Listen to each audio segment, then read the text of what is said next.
ಭಾರತದಲ್ಲಿ ರೈತರ ಆಕ್ರೋಶಕ್ಕೆ ಕಾರಣವಾಗಿದ್ದ ವಿವಾದಿತ ಕೃಷಿ ಕಾಯ್ದೆಗಳನ್ನು ಕೇಂದ್ರ ಸರ್ಕಾರದಿಂದ ವಾಪಸ್ ಪಡೆಯುವುದಾಗಿ ಪ್ರಧಾನಮಂತ್ರಿ ನರೇಂದ್ರ ಮೋದಿ ಘೋಷಿಸಿದ್ದಾರೆ. ಕೇಂದ್ರ ಸರ್ಕಾರ ಜಾರಿಗೊಳಿಸಲು ಮುಂದಾಗಿರುವ ವಿವಾದಿತ ರೈತರ ಉತ್ಪಾದನೆ, ವ್ಯಾಪಾರ ಮತ್ತು ವಾಣಿಜ್ಯ ಕಾಯ್ದೆ, ಬೆಲೆ ಭರವಸೆ ಮತ್ತು ಕೃಷಿ ಸೇವೆಗಳ ಕಾಯ್ದೆ ಒಪ್ಪಂದ ಹಾಗೂ ಅಗತ್ಯ ಸರಕುಗಳ ಕಾಯ್ದೆಗಳು ರೈತರ ವಿರೋಧಕ್ಕೆ ಕಾರಣವಾಗಿದ್ದವು. ಇದೇ ಕಾಯ್ದೆಗಳನ್ನು ವಾಪಸ್ ಪಡೆದುಕೊಳ್ಳುವಂತೆ ಕೇಂದ್ರ ಸರ್ಕಾರ ಇದೀಗ ಸಮ್ಮತಿ ಸೂಚಿಸಿದೆ. किसानों के कल्याण के लिए देश के कृषि जगत के हित में, देश के हित में, गांव गरीब के उज्जवल भविष्य के लिए पूरी सत्यनिष्ठा से किसानों के प्रति पूर्ण समर्पण भाव से नेक नियत से ये कानून लेकर आई थी।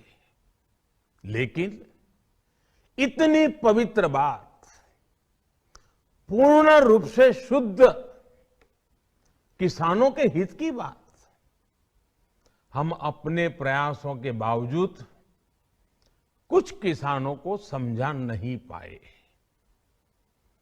भले ही किसानों का एक वर्ग ही विरोध कर रहा था, लेकिन फिर भी ये हमारे लिए महत्वपूर्ण था।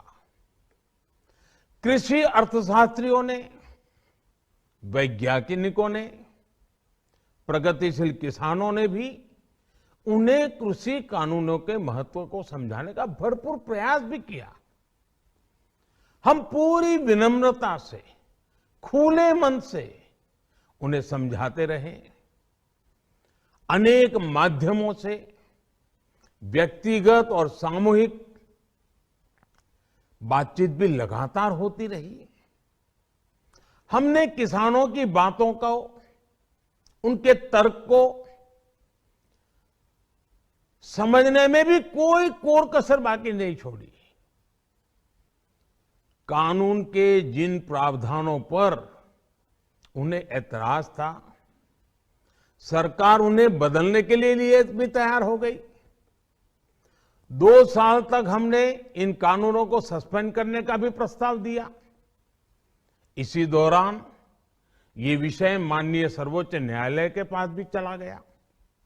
ये सारी बातें देश के सामने है, इसलिए मैं इनके अधिक विस्तार में नहीं जाऊंगा।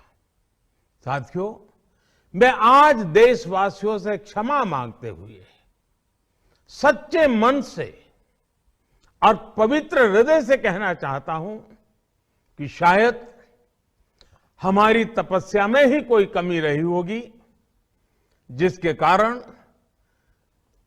दिए के प्रकाश जैसा सत्य कुछ किसान भाइयों को हम समझा नहीं पाए। ನಿಖರ ಸುದ್ದಿ, ಸದಭಿರುಚಿಯ ಕಾರ್ಯಕ್ರಮ. ನೀವು ನೋಡ್ತಾ ಇದ್ದೀರಾ ಕಹಳೆ ನ್ಯೂಸ್, ಸಮಾಜದ ಜಾಗೃತಿಗಾಗಿ ವಸ್ತುನಿಷ್ಠ ವರದಿ.